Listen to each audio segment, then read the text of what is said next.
What's up guys, welcome back to your Heroclix headquarters. Today is Power of the Week, and I've been getting a lot of questions about Quake, so I decided that would be the best one to cover this week. And so if you want to know what Quake does, we have our handy dandy pack right here. Quake is the light green attack power, and it reads, Quake, close, knockback, make a close attack targeting all adjacent opposing characters. If more than one character is targeted, each hit character is dealt 2 damage instead of normal damage. So that's a pretty good way to attack more than one character in a turn. And if you don't know what the knockback key phrase does, our handy dandy pack will say that too. It says here, knockback. When one or more opposing characters takes damage from this character's attack, you may choose to knock back all hit characters in amount equal to their damage clicked. So what that basically means, if you hit somebody for 2 damage, they click 2 damage and they'll be knocked back 2 squares, which can be helpful for a lot of reasons. But instead of me talking about it, let's go to the map and check it out. Right. So now we know what Quake does, let's take a look at it in action.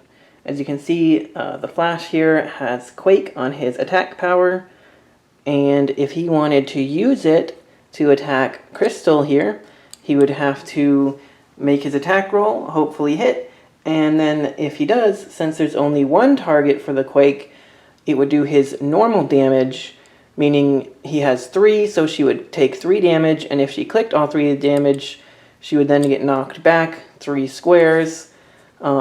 And then in this scenario, she would be stopped by this wall over here, which would then deal her another click of knockback damage. Alright, now in this scenario, the Flash is surrounded by Crystal and the Hulk. So if he wanted to use Quake, rolls attack roll, and hit both of them, it would only be doing 2 damage to each hit character, meaning Crystal would take her 2 damage, be knocked back 2 squares. In this scenario, she would not hit the wall, so she would not take the knockback damage. And Hulk actually has Impervious, so he would not take any damage. He could still roll for it if he wanted to, but you would not be hurting Hulk or knocking him back. But this can still be useful if you're tied up with a bunch of figures, even if you're not going to hurt all of them, just to knock them back out of your way so you don't get dogpiled can still come in handy. Alright, now in this scenario, Thor here is trying to attack Crystal. If he wants to use his Quake, he would of course make his attack roll, hopefully hit, and if he does, since it's single targeting, he would do his full 3 damage, and then she would click that damage and be knocked back 3 squares. Now since there's a square of lower elevated terrain here, she would be knocked back only 1 square, landing on the lower elevation and being dealt 2 damage from the knockback. Quake and knockback in general can be very useful on a map such as this that has a lot of walls and blocking terrain and elevated terrain. Knocking them back off of elevated terrain doing 2 knockback damage or into a wall to do 1 knockback damage can just increase the damage from any of your attacks exponentially. Alright, and one of the best combos with Quake will always be Charge. Charge letting you move half your speed value rounded up and then be given a close at no cost. Can be used to activate Quake. So in this scenario, we can have Thor use his Charge to come up these stairs, and then activate Quake, attacking all 3 characters next to him, potentially hurting them and potentially knocking them back for some extra damage, or just to knock them out of position and mess up your opponent's strategies. And another great combo to look out for with Quake is having the flight movement ability or any other type of improved movement that lets you get through characters. Why is that? Because in a situation like this one, where if you wanted to use your Charge with your Quake and you wanted to charge to here in the middle where you could Quake all of them, flight would actually let you do that, because normally you would have to get here or here and have to stop because you became adjacent to an opposing character. But if you ignore adjacent opposing characters because of something like flight, you can just move right through them and into the best possible position to Quake them all. Now, one thing you're always going to want to be on the lookout for is trying to Quake when multiple characters you're trying to Quake have a heavy damage reducer like Invulnerability, Impervious, or Invincible.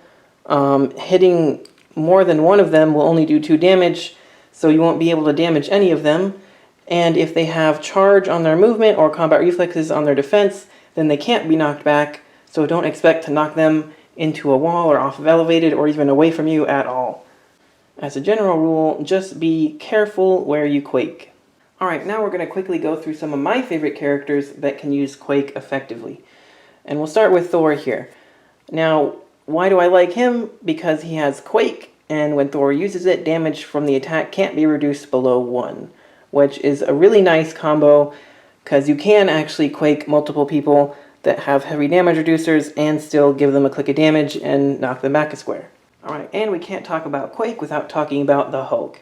Usually the Hulk is one of the best Quake figures in the game. There's a lot of Hulks that have really good Quakes, but I'm just going to show you a few of them real quick.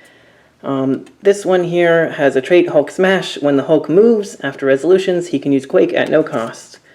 You can see that with a full dial of Leap Climb, he can easily get into position and Quake for free after his full movement, which is really great.